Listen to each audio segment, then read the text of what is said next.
Hello everyone, I hope you all are fine. In this video we will start basic introduction of chapter 7, that is coordinate geometry, class 10 NCERT. So let's start. The first definition is coordinate axis, or we can say first term is coordinate axis.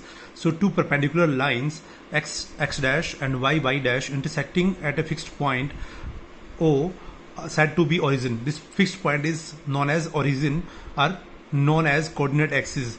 x dash और y dash lines को हम क्या बोलेंगे, coordinate axis बोलेंगे. So here x dash is called as x axis and y dash is called as y axis. So x dash का name क्या होगा, x axis होगा, और y dash का नेम क्या होगा, y axis होगा. So you can see from the figure.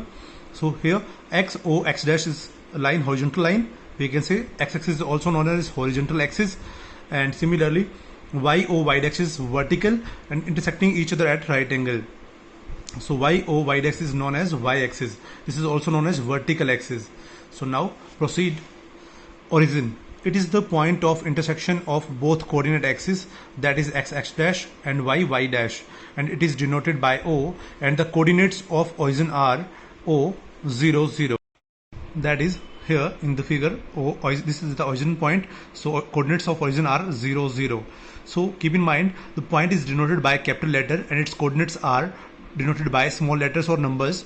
So, and the first coordinate is known as x coordinate and second coordinate is known as y coordinate. So you can see from the point P x y. Here point P or any point on in the Cartesian plane is denoted by capital letter and its coordinates are denoted by small letters. And the first letter is always x coordinate, so, and second letter will be always y coordinate. So keep in mind. So next term is abscissa. Distance of any point from y axis is called as x coordinate or abscissa. I am repeating, distance of any point from y axis is called as x coordinate or abscissa. Now you can see from this figure, distance of any point from y axis means this point pxy shows the distance of this point P from y axis is known as this distance x. So this x is called as abscissa and this y is called as ordinate. We'll proceed, and you can see this distance of any point from x-axis will be known as ordinate and distance of any point from y-axis will be known as abscissa. So keep in your mind. Now ordinate. Distance of any point from x-axis is called as y coordinate or ordinate. We have already studied. So proceed. Coordinate. The abscissa and the ordinate of a point taken together are known as coordinates. Means the x and y coordinates taken together are known as coordinate of a point. For example, a 2 3. So now 2 3 both combinedly known as coordinates of point A. So x is 2 and y is 3. Abscissa is 2 and ordinate is 3. So where abscissa is 2 and ordinate is 3. So next one, the coordinates of any point on x-axis are of form x0. As we all know, on the x-axis y is 0. Y is taken as 0. We have already studied about this in our previous class. So next, the coordinate of any point on y-axis are of form 0y. Now quadrant. A quadrant is 1/4 of a plane divided by the coordinate axis, that is x-axis and y-axis. There are 4 quadrants in a coordinate plane, or we can say Cartesian plane, as shown in figure below. You can see these are the coordinate axis x dash and y dash, or we can say vertical axis, and this is the horizontal axis. So these are intersecting each other at origin. Now we have 4 quadrants taken in anti-clockwise direction. First one is first quadrant, that is known as XOY. This is the name of this first quadrant, and x and y both taken together as positive. In the first quadrant both are positive. As we know, you can see from the figure 1, in the rightward and in upward the numbers are taken as positive. In the leftward and in the downward the numbers are taken as negative. The first quadrant x and y both are positive. In the second quadrant, that is x dash o y, x is negative. In the leftward x is negative and upward y is positive, so x will be negative and y will be positive. In the third quadrant we have x dash o y dash, that is x dash o y dash, x and y will both be negative. In the fourth quadrant, that is x o y dash, x is positive in the rightward and y is negative downward, so x will be positive and y will be negative. Now the distance formula. The first formula of this chapter is distance formula. We are to find the distance between 2 points, that is A x1 y1 and B x2 y2 is given by AB. The distance between 2 points A and B will be AB equals to under the root x2 minus x1 whole square plus y2 minus y1 whole square. So now how this formula is derived, we can see we have 2 points A x1 y1 and B x2 y2 in the Cartesian plane. Here you can see A x1 y1 and B x2 y2. So now draw the perpendiculars AM and BN on the x-axis. So AM, draw perpendiculars AM on the x-axis and BN same on the x-axis.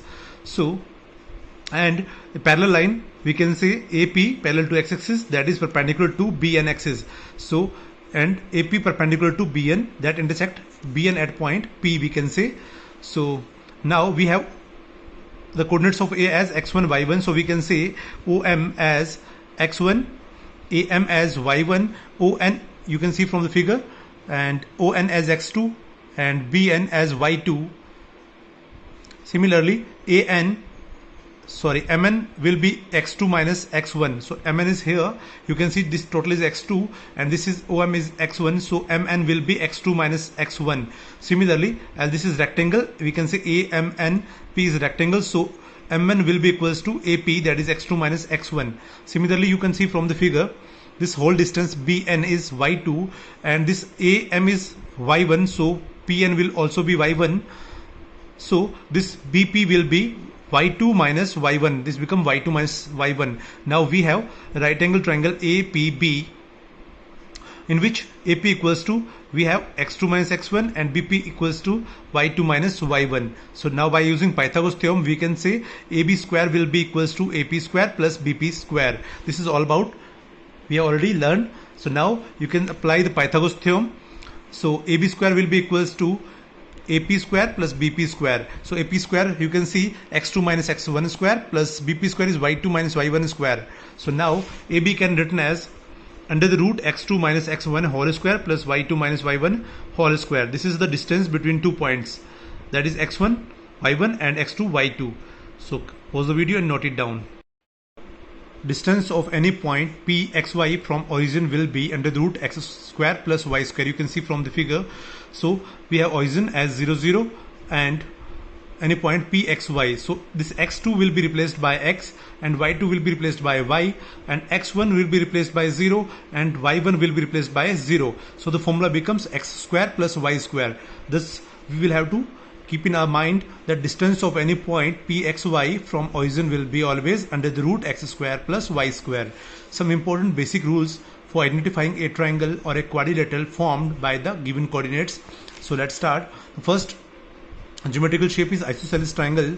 So for this we will have to show two sides are equal by using distance formula. Similarly, for equilateral triangle we will have to show all the sides are equal by using distance formula. And for right angle triangle, find the length of all sides by using distance formula first, then you use Pythagoras theorem to verify whether the given triangle is right angle triangle or not. Similarly, for a parallelogram we will have to show opposite sides are equal and diagonals are not equal. Or we can prove midpoint of one diagonal is equal to the midpoint of other diagonal. For the next shape, that is rhombus, we are to show four sides are equal, and we also have to show diagonals are not equal and diagonals bisect each other at right angle. For the square, we will have to show four sides are equal and diagonals are equal, and the third, diagonals bisect each other at right angle or perpendicularly. So the next, rectangle, opposite sides are equal and diagonals are also equal. So this is all about basic shapes. Now the condition of collinearity. Collinearity means all the 3 points lies on the same line. So 3 points A, B and C taken in order are collinear if the distance of AB plus distance of BC is equal to distance of AC. So these 3 points A, B and C will lie on the same line, or we can say all are collinear if the distance of AB and BC is equal to the distance AC. So next is Jackson formula. Now we have 2 points A x1 y1 and B x2 y2. Another point P xy lies on the line joining AB and divides AB in m1 ratio m2 such that AP ratio PB is equals to m1 ratio m2, or we can say AP by PB equals to m1 by m2. So now as we have coordinate of A as x1 y1, so the distance OR, first of all draw perpendiculars AR and PS and BT on x-axis, and draw parallel lines AQ and PC to the x-axis that will intersect PS at point Q and BT at point C. So now as the coordinates of AR x1 and y1, so the distance OR will be x1. So this is distance x1 and this y1 is the height, so this is the AR is known as height y1. And here you can see for the point PXY, the distance OS will be distance X and this PS will be Y. Similarly for point B, distance B from the y-axis is x2, so we can say OT will be x2 and this BT will be y2. Similarly, so the distance RS will be the distance OS minus OR, that is total x minus x1 becomes x minus x1. This is RS and this RS is equals to this one, that is AQ. So this will be x minus x1. So in triangle APQ we have AQ as x minus x1. Similarly here total distance is x2 and this distance is x, you can say OS. So this ST will be OT minus OS. This is x2 minus x1. So this will be equals to this one. So x2 minus x. And similarly the total height is y2 and this height is PS is y. So this will become this will become y2 minus y. Total is y2 and this is y. So this will be also y from C to T. So this will BC will be y2 minus y. So now in triangle, and similarly in triangle APQ you can say PQ will be equals to this total, that is PS minus this AR, or you can say QS. So this will become Y minus Y1. So in triangle APQ we have AQ as x minus x1 and PQ as y minus y1. In triangle PBC we have PC or CP as x2 minus x and similarly BC as y2 minus y. So and these two lines AQ and PC are parallel to x-axis, so these are parallel to each other also, and this AB act as transversal to these two parallel lines. So this angle 1 and this angle 2 are known as corresponding angles. Similarly we can say this angle and this angle will also corresponding to each other. Similarly this is right angle and this is right angle, you can say angle 3 is equals to 4 equals to 90 degree each. So these two triangles are similar by angle, or we can say by angle only. These two triangles are similar, so the ratio of these two triangles, ratio of corresponding sides of these two triangles will be equals. We can say AP upon PB will be equals to AQ equals to AQ upon PC and PQ upon BC.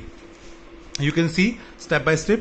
Let 2 points A x1 y1 and B x2 y2 are the endpoints of AB, and AB is internally divided by P x1 y1, sorry Pxy in the ratio m1 ratio m2, that is AP ratio PB equals to m1 ratio m2.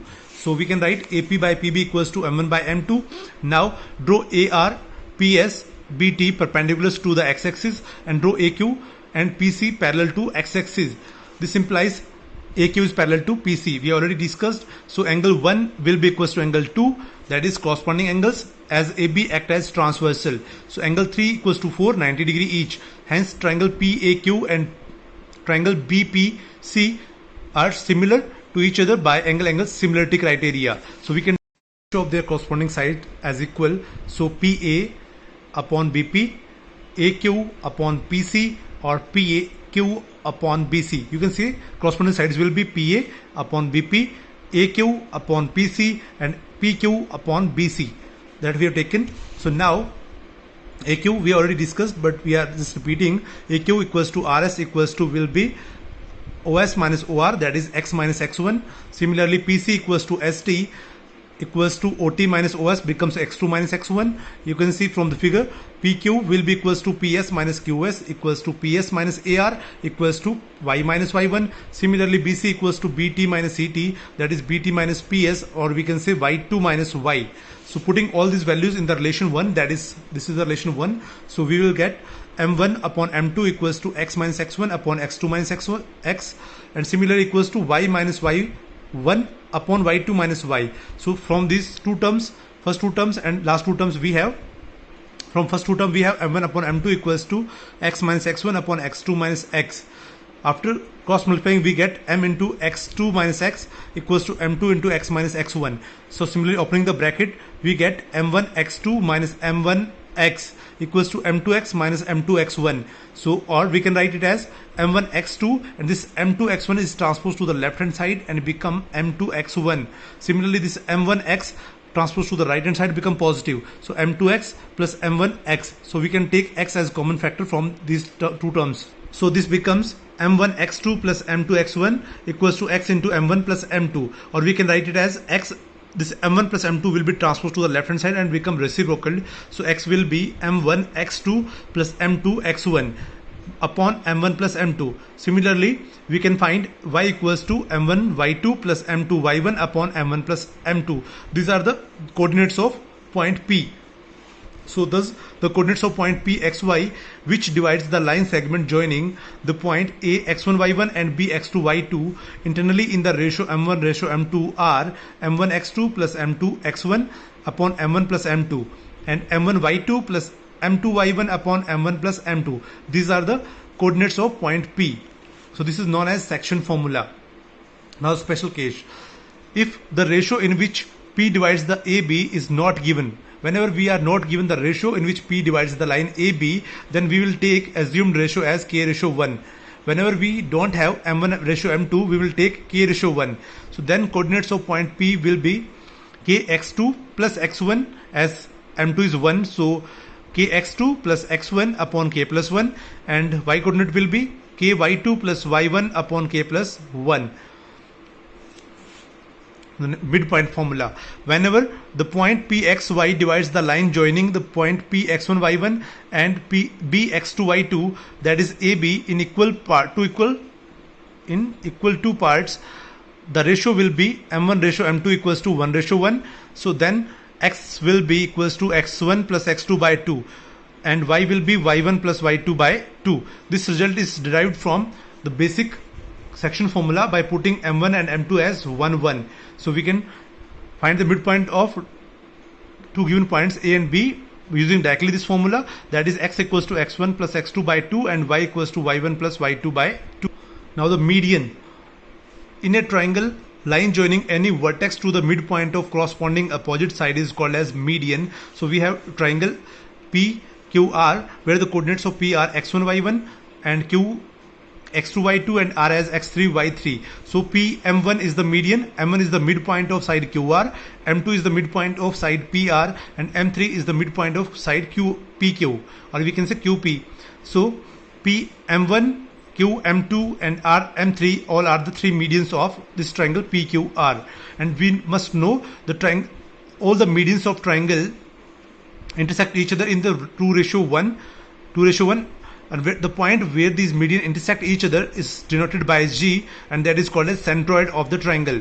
So let's discuss centroid. It is the point of intersection of all the three medians of triangle. It is denoted by G.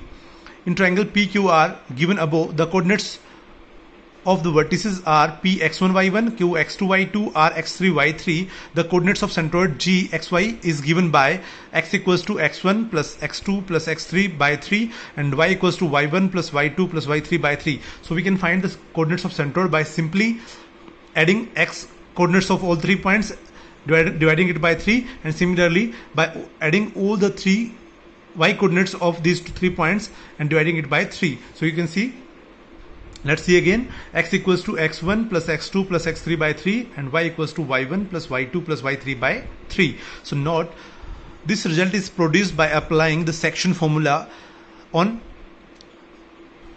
any of the three median of triangle with the ratio 2:1. As we already studied or discussed, all the three medians of triangle intersect each other in the 2:1, as all the three medians of triangle intersect each other in 2:1 geometrically. So now area of triangle. We all know when the base and corresponding altitude or height are given, then the area of triangle will be equals to 1 by 2 into base into altitude, or we can say base into height. So let we have triangle ABC. We have to find the area of this triangle whenever we are given the coordinates of these 3 points. So A x1 y1, B x2 y2, and C x3 y3. So now let we have a triangle ABC whose vertices A x1 y1, B x2 y2, and C x3 y3 are given. So now draw AP perpendicular. AP, BQ, and C are perpendicular on x-axis. So now we have 3 trapeziums. You can see ABQP, and similarly APRC, and next trapezium is BQRC. We have 3 trapezium in this figure. So we have 3 trapeziums ABQP, APRC, and BQRC. So now area of triangle, area of this triangle will be sum of these 2 trapeziums ABQP plus area of this APRC minus area of this trapezium PQRC will give us the area of this triangle. So area of triangle ABC will be area of ABQP plus area of triangle APRC minus area of trapezium BQRC. So we know that area of trapezium is 1 by 2 into sum of parallel sides into distance between them, or we can say height of the trapezium. Now area of triangle ABC will be equals to area of trapezium ABQP plus area of trapezium APRC minus area of trapezium BQRC. So area of triangle ABC will be equals to area of trapezium QP will be 1 by 2 into sum of parallel sides, that is BQ plus AP, into their height, that is QP. So similarly area of trapezium APRC will be 1 by 2 into sum of parallel sides, that is AP plus CR, into height of this trapezium is PR. So next one, minus area of trapezium BQRC will be 1 by 2 into sum of parallel sides, that is BQ plus CR, into height, that is QR. So now take 1 by 2 from, you can say, so first of all put all the values 1 by 2 and BQ plus AP. So you can see from the figure BQ is y2 and AP is y1. Similarly QP is x1 minus x2. So in the next trapezium AP is as y1 and CR as y3, and PR will be x3 minus x1. And the next trapezium BQ will be y2 and CR will be y3, and this QR will be x3 minus x2. Now take 1 by 2 as a common factor from these whole terms. So we will have in the next term as 1 by 2 into, open the brackets, so we will solve these terms. Y2 is y2 into x1 becomes y2 x1, y2 into minus x2 becomes minus of y2 x2. Similarly after solving these 2 terms, some terms will be cancelled, you can see. So we will get 1 by 2 into x1 into y2 minus y3 plus x2 into y3 minus y1 plus x3 into y1 minus y2. This is the area of triangle, required triangle ABC. So thus the area of triangle ABC is the numerical value of this expression, that is 1 by 2. These are the modulus sign, these parallel 2 lines show modulus sign. So into x1, 1 by 2 into x1 into y2 minus y3 plus x2 into y3 minus y1 plus x3 into y1 minus y2. Square unit, we can say area is square unit, area in square unit. So now these parallel lines, or we can say modulus sign, means absolute value, as sometimes we get area of triangle as negative. So but we know that area of triangle can't be negative, so this modulus sign gives us an absolute value, that is positive. So now the collinear points, 3 points A x1 y1, B x2 y2, and C x3 y3 are collinear if area of triangle ABC is 0, or we can say x1 into y2 minus y3 plus x2 into y3 minus y1 plus x3 into y1 minus y2 equals to 0. Now area of quadrilateral ABCD will be equals to area of triangle ABC. We can say first the area of this triangle, then find the area of this triangle ACD, and then add these 2 triangles. So we will get the area of quadrilateral ABCD. There is alternate easy method to find the area of triangle, that is 1 by 2. Simply we can write area of triangle ABC will be 1 by 2 into x1 y1, x2 y2, x3 y3, and x1 y1. All these coordinates can be written in the form, and simply do the multiplication of these corresponding terms x1 y2, then add this with x2 y3 and x3 y1. this upward to downward will be added, and from down to up will be subtracted. So x2 y1, x3 y2 and x1 y3 will be subtracted. So this is another method to find the area of triangle. So now the condition of collinearity of 3 points, that is a x1 y1, b x2 y2 and c x3 y3. So these 3 points a, b and c will be collinear if area of triangle is 0, or that is x1 y1, x2 y2 and x3 y3 are the coordinates, and in the last row we will repeat the first coordinates x1 y1. So this is equals to 0, then the points will be collinear. So this is all about the basic introduction of chapter 7.